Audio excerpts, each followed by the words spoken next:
बिस्मिल्लाहिर्रहमानिर्रहीम, अस्सलाम वालेकुम। Welcome to food dish. आज हम बहुत ही मज़े का, बहुत क्विक और इजी पाइनएप्पल केक बना रहे हैं, जिसको कि आप ईद के लिए बना सकते हैं और एज डिज़र्ट किसी भी दावत में यूज़ कर सकते हैं, बर्थडे पे यूज़ कर सकते हैं। और ये बहुत मज़े का बनेगा और हम इसको विदाउट ओवन बनाएंगे या विदाउट बीटर भी बनाएंगे। इसको ब्लेंडर में इजीली ब्लेंड करेंगे इसका मिक्सचर, और हम इसको पतीले में बेक करेंगे और बहुत मज़े का, बहुत अच्छा सा केक बन जाएगा। सबसे पहले हम लेंगे 4 एग्स।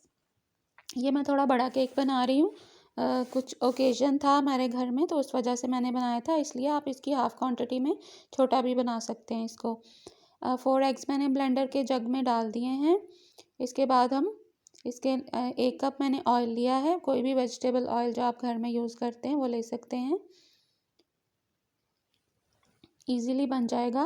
और ये 1 कप के करीब मैंने चीनी ले ली है, इसको भी हम ब्लेंडर में डाल के 1 मिनट के लिए सारे मिक्सचर को ब्लेंड करेंगे। जी, ये मिक्सचर आ गया हमारे पास ब्लेंड करके। इसके बाद हम बाकी के इंग्रेडिएंट्स इसमें डालेंगे। बहुत इजीली आपका बहुत मज़े का पाइनएप्पल केक बन जाएगा, without oven, without electric beater.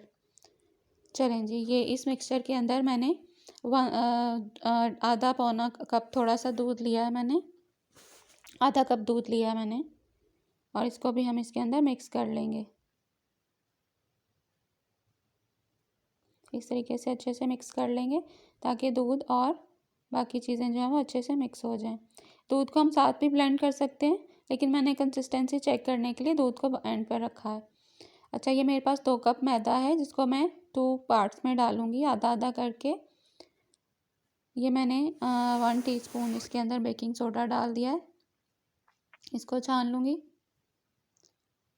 और अब हम इसके नेक्स्ट जो है बाकी का बचा हुआ मैदा भी जो है इसके अंदर कर लेंगे। पहले इसको मिक्स कर लेंगे ताकि बाकी मैदा ऐड होने से पहले ये अच्छे से एक मिक्सचर हमारे पास आ जाए और इसके अंदर गुठलियाँ नहीं रह जाएं। इस तरीके से आराम से मिक्स कर लेंगे, किसी भी इलेक्ट्रिक बीटर की आपको ज़रूरत नहीं है, आराम से हमारा केक बन जाएगा। मेरे बच्चों को पाइनएप्पल केक बहुत अच्छा लगता है और मेरी फैमिली को भी, इसलिए मैं अक्सर जो भी ओकेजन होता है तो मैं ज़्यादातर पाइनएप्पल केक बनाती हूँ। आई होप आपको अच्छी लगेगी ये वीडियो और ये रेसिपी और ये तरीका। बाकी का जो मैदा था उसको भी मैं छान लूँगी इसी मिक्सचर के अंदर, जो कि हमने 2 कप लिया था, आधा मैंने पहले डाला, आधा अब डाल रही हूँ। अब इसके अंदर मैं 2 टीस्पून जो है वो बेकिंग पाउडर भी ऐड कर दूँगी, ये 1 टीस्पून, और इसके बाद एक और। जी, अब हम इसके अंदर एक और ये 2 टीस्पून बेकिंग पाउडर, यानी 1 टीस्पून बेकिंग सोडा और 2 टीस्पून बेकिंग पाउडर डालेंगे इसके अंदर, और ये हम इसको छान कर मैदे को मिक्सचर के अंदर डाल देंगे और बाकी का मैदा भी जो है वो मिक्सचर में मिक्स कर लेंगे, आराम से कर लेंगे, इसको मिक्स कर लें। चलें जी, अच्छे से मिक्स कर लिया और इसमें कोई गुठलियाँ, कोई लम्स नहीं है, और ये आपकी इसको कंसिस्टेंसी आप चेक कर लें, ना बहुत गाढ़ा है। और ये मैंने इसके अंदर 1.5 टीस्पून मैंने पाइनएप्पल एसेंस डाला है, आप वनीला एसेंस भी डाल सकते हैं। चूँकि मैं पाइनएप्पल केक बना रही हूँ इसलिए मैंने पाइनएप्पल एसेंस डाला इसके अंदर। जी, इस तरीके से हम सारा मिक्स कर लेंगे। इसमें लाइट सा येलो कलर भी आ जाएगा इसके साथ। अच्छा, ये मैंने एक डीप पैन लिया है। मेरे पास जो आम पैन जिसमें मैं बनाती हूँ केक वो ज़रा छोटा था, तो ये बड़ा केक बनाना था, इसलिए मैंने ये पतीली ही ले लिया। इसके अंदर मैंने ऑयल ग्रीस करके मैदा डस्ट कर लिया इस तरीके से। पतीला जो है मेरा उसको मैंने तभी गर्म होने के लिए रख दिया था जब मैंने मिक्सर बनाना स्टार्ट किया था। ये देखें, ये सारा मिक्सर जो है हम इस डाल देंगे पैन में अच्छे तरीके से। बस इतना ही हमारा काम था, मिक्सचर को हमने ब्लेंड किया, मैदा मिक्स किया और इसके अंदर ग्रीस किए हुए पैन में इसको डाल दिया। चलिए जी, इसको थोड़ा सा हम इस तरह से पैन को शेक कर लेंगे ताकि इसके अंदर कोई लम्प्स वगैरह जो है वो ख़त्म हो जाए। ये मैंने पतीला ऑलरेडी प्री हीट करने के लिए रखा हुआ था। जब मैं मिक्सचर बनाना स्टार्ट करती हूँ केक का, मैं तभी पतीला जो है वो गर्म करने के लिए रख देती हूँ। चलें जी, ये पैन हम इसके अंदर रख देंगे और इसको ऊपर से कवर कर देंगे।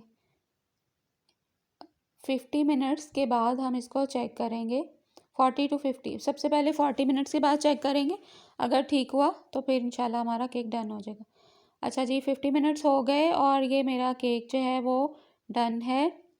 अल्हम्दुलिल्लाह माशाल्लाह बहुत अच्छा लग रहा है और बहुत अच्छा पाइनएप्पल की खुशबू भी आ रही है। ये देखिए मैंने स्टिक लगा के चेक किया है, स्टिक बिल्कुल ड्राई आ रही है। इसका मतलब है कि हमारा केक जो है वो अब रेडी है और कम्प्लीटली बेक हो चुका है। इसको पतीले से रिमूव कर लेंगे और साइड से इस तरह नाइफ़ के साथ अलग कर लेंगे ताकि चिपके नहीं। अगर मेरी रेसिपीज़ आपको अच्छी लगती हैं तो इनकरेज करने के लिए आप लाइक, शेयर और सब्सक्राइब कर सकते हैं। इस तरह से प्लेट ऊपर रख के हम केक को पैन में से निकाल लेंगे। मैं कोई भी स्पेसिफ़िक नहीं बनाती कि पैन होना चाहिए, केक का ओवन होना चाहिए, बीटर होना चाहिए। बस इस तरह से जो भी चीज़ें घर में मौजूद होती हैं उन्हीं से ही हम कर लेते हैं काम। ये देखिए केक हमारा बहुत सॉफ्ट है माशाल्लाह से। ये देखिए आपको फ़ील हो रहा होगा। इसकी ड्रेसिंग करके, फ्रॉस्टिंग करके मैं आपको इसकी फ़ाइनल लुक दिखा दूँगी।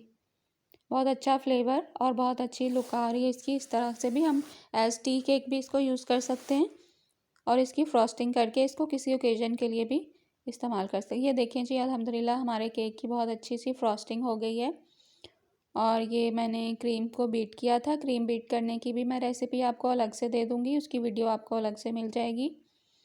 और ये जो है हमने पाइनएप्पल ऊपर इसके सेट कर दिया है।